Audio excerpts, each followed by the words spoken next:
Hello, so video na bon sa vin ko pha ki bol ve. Hai. Tu ni a hi kanau pa to loi nu to mukbang kan bol ki dio hin. Kanau pa to khat ve kan bol khata vin na. Tu ni a hi tha bia kanau pa to mukbang kan bol ki dio hin. Tu ni a hi kan ne du hi kanau pa ko na sponsor hu ma le. Tu ni a hi kanau pa hung za la hin. Ko ya ma sponsor chu kanau pa se hin no. Sponsor le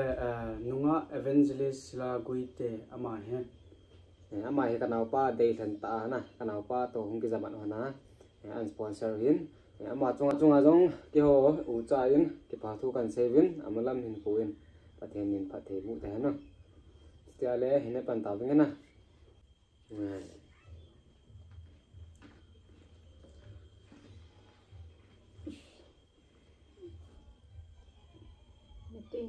dunia kan ni diu hi wo sa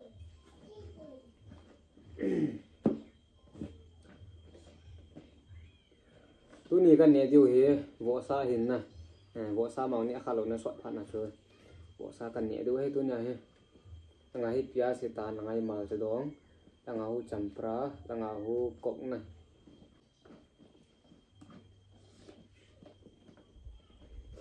mukbang bol ha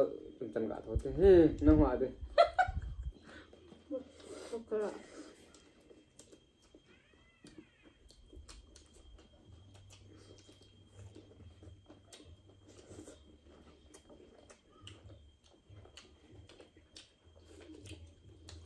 kenapa he school hong kian kana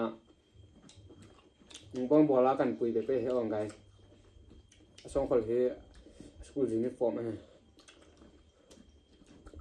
ilang ga pa ken ala tun gai di ta na ki bol man di ha le school uniform ma kan bol pi ta ye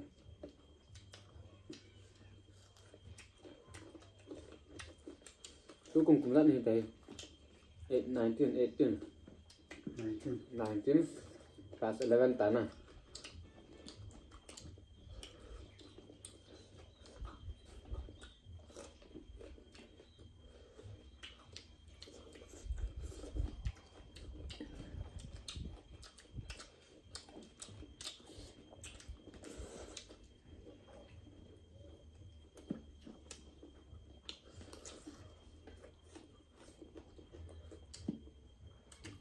kenapa ini aka me the he na ma he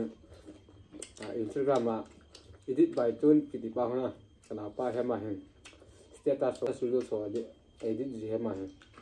edit bang he edit lang mai ma thi he Instagram ma ho edit by tun hi lo na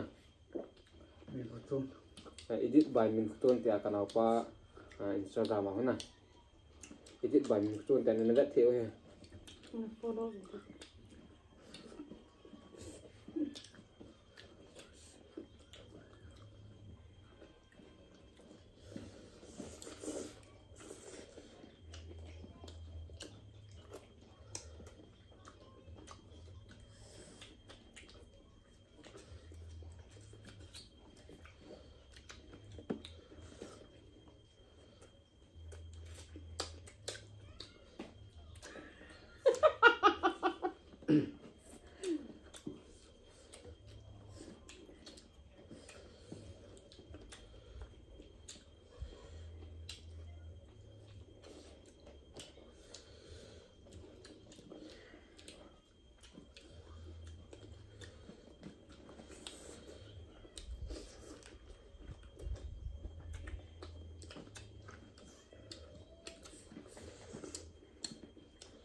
Baca nane po.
ale